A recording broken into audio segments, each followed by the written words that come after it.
Today I'm going to tell you the story about how I put on a pair of pajama pants in an apartment in America and then proceeded to burst into tears. But first, I'll begin in March 2008. My grad school classmates and I are on an American highway in a little car heading from the snow-covered sleepy town of Syracuse, upstate New York, and making our way to New York City. We were about halfway through our master's studies in advertising, and we're heading to the Big Apple to present ourselves at an advertising job fair as the next wave of amazing recruits in what was one of the biggest cities in one of the biggest advertising industries. Most of us were visiting the Big Apple for the first time, and we were very excited. The excitement was so palpable, in fact, that as we sat in the car singing along to Frank Sinatra's New York, out loud, we had no idea that we'd gone over the speed limit and caught the attention of a state trooper. It was only when we saw the flashing lights and heard the siren that we knew we were in trouble. So we pulled over to the side. Now, guys, this was America. And inside that car was 2 African males and a Chinese man. But at the wheel was a blonde, blue-eyed man called Matt. And let's be honest, that's probably why I'm telling you this story right now.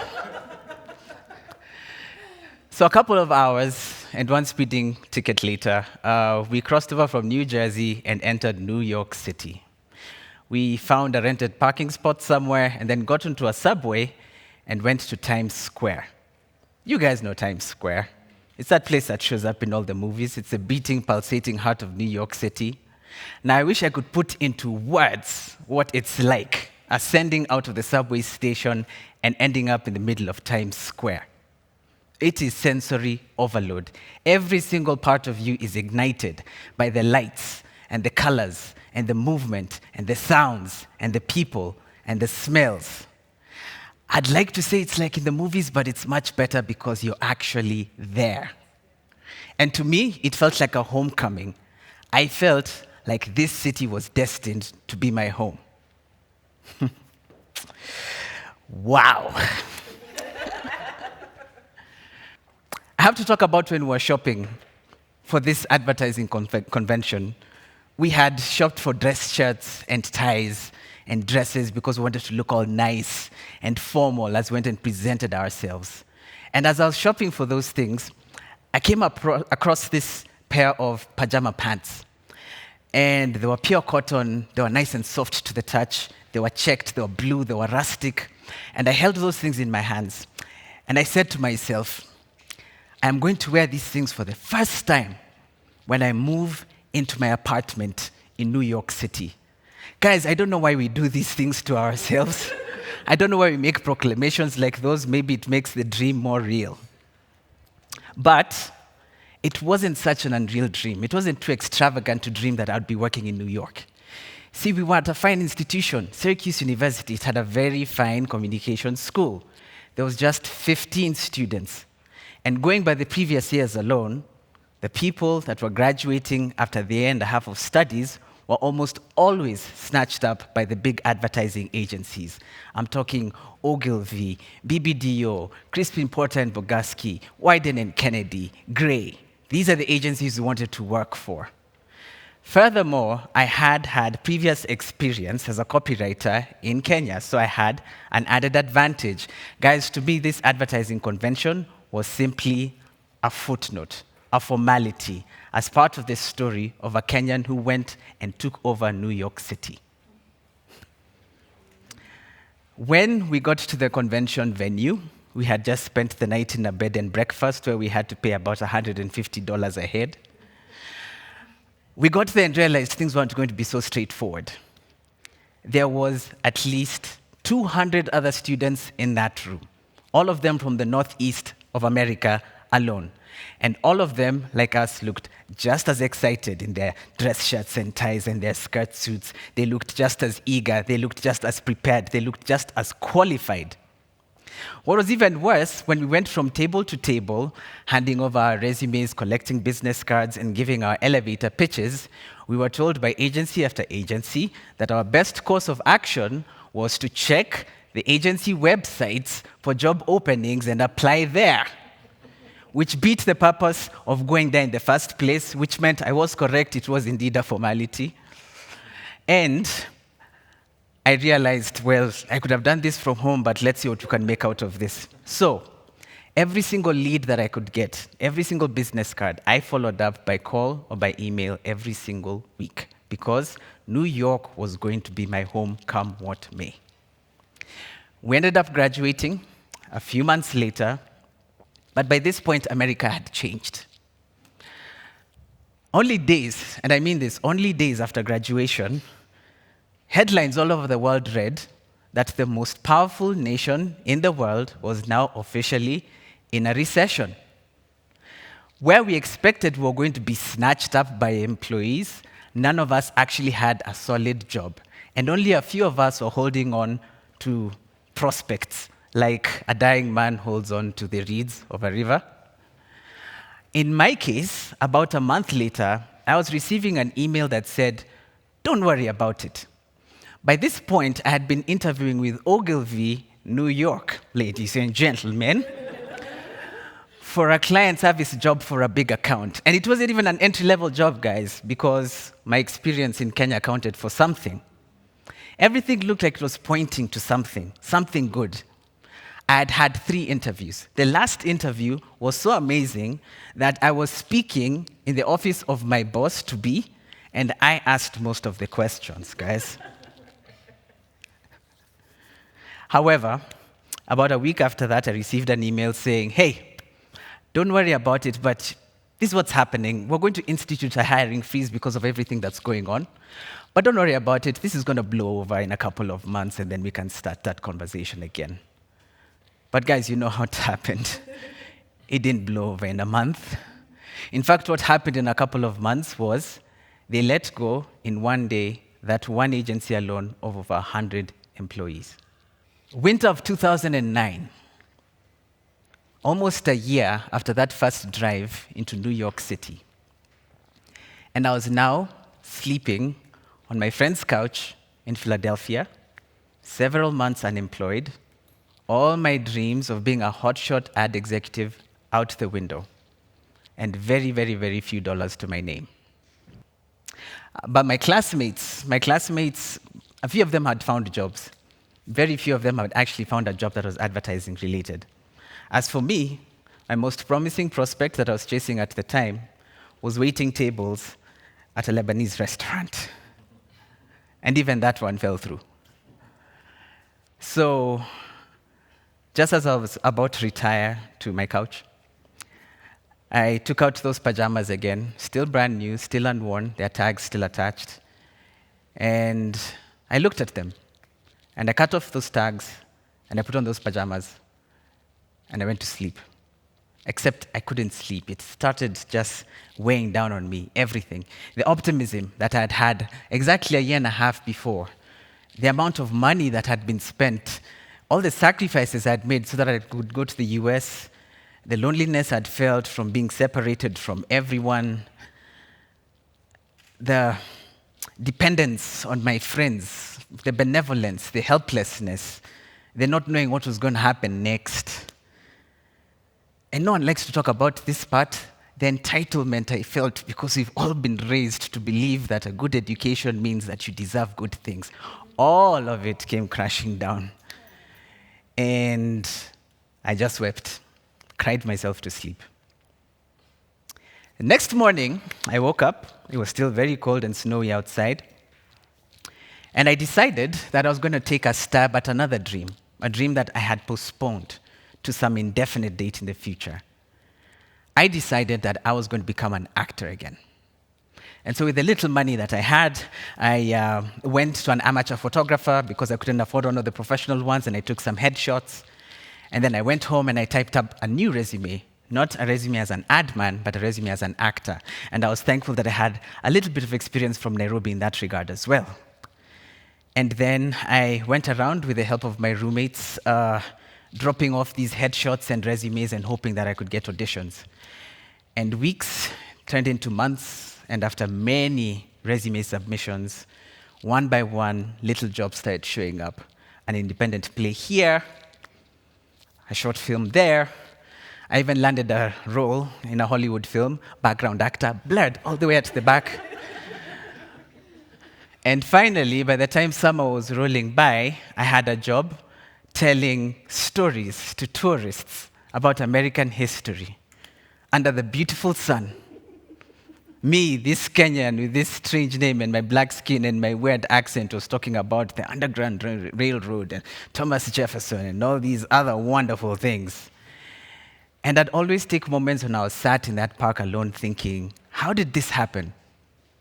I made a decision, took one little step in front of the other, not really knowing where I was going.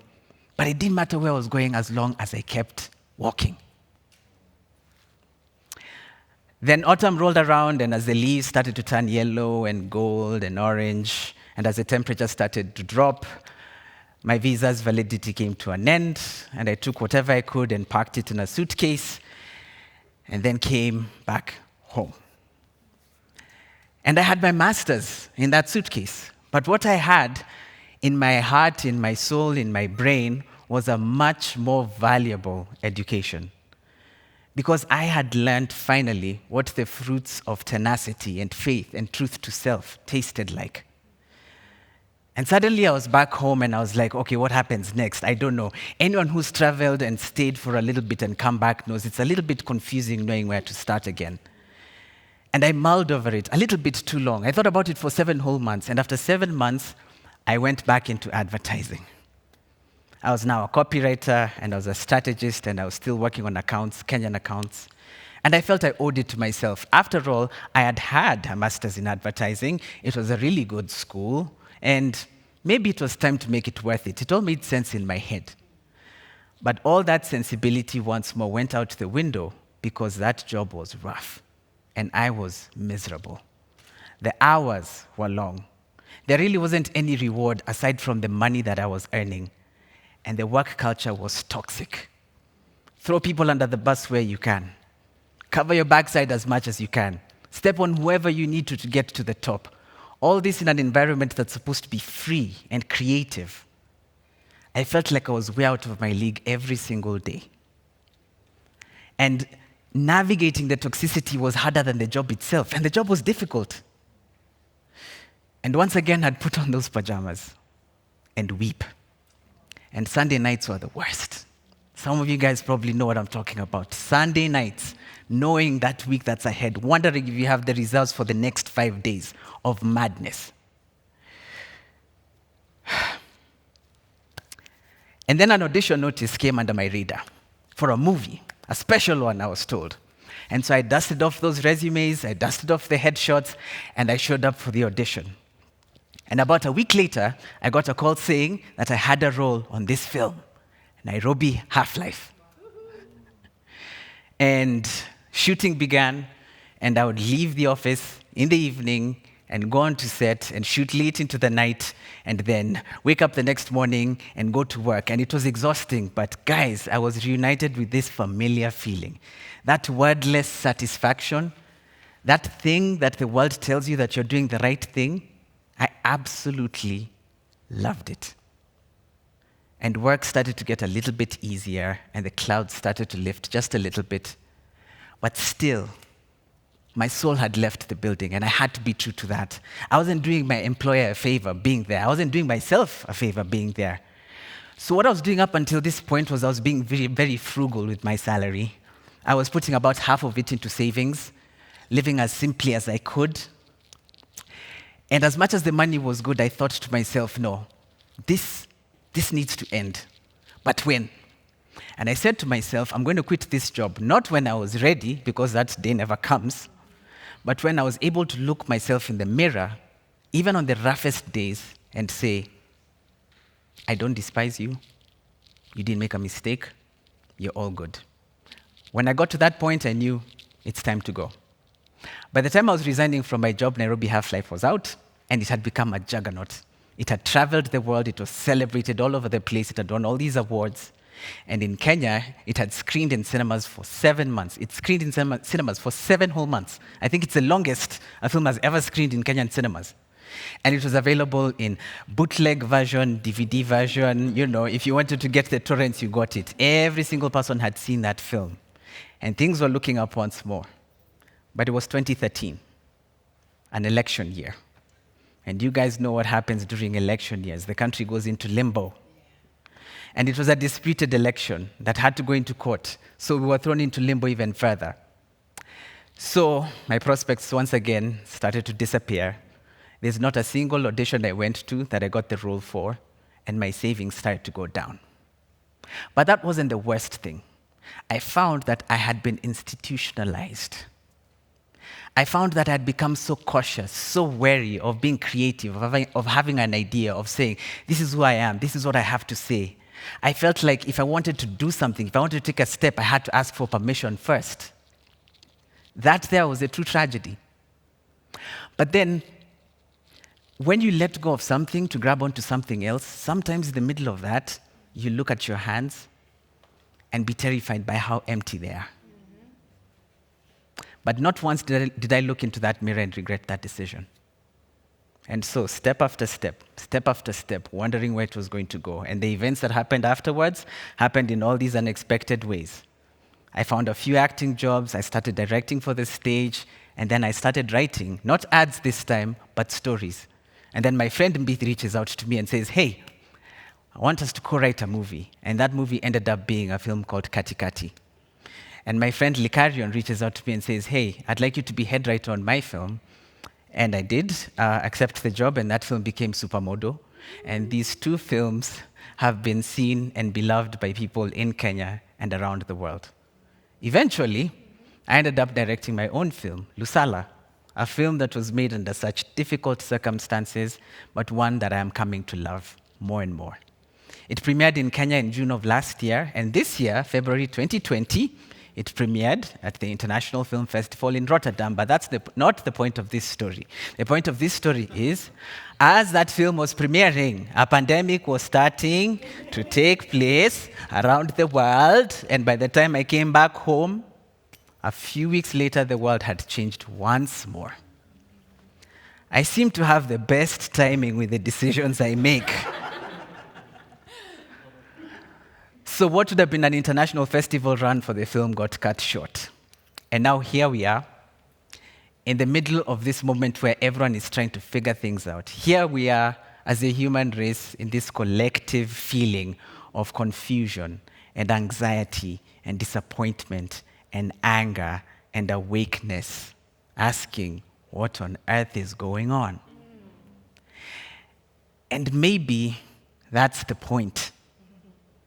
That's the thing about being destabilized, though, about being out of your comfort zone, about having your boat rocked, about having the rug pulled from under you, about facing the odds, whatever it is you want to call it. We all know how it feels.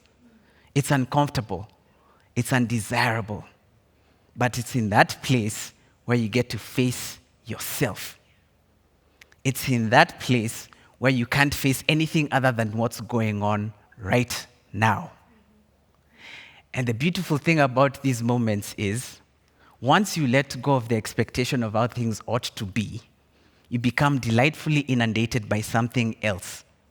Not the thing that you thought you wanted, but the thing that you actually need. That's the process, guys. That's how it goes.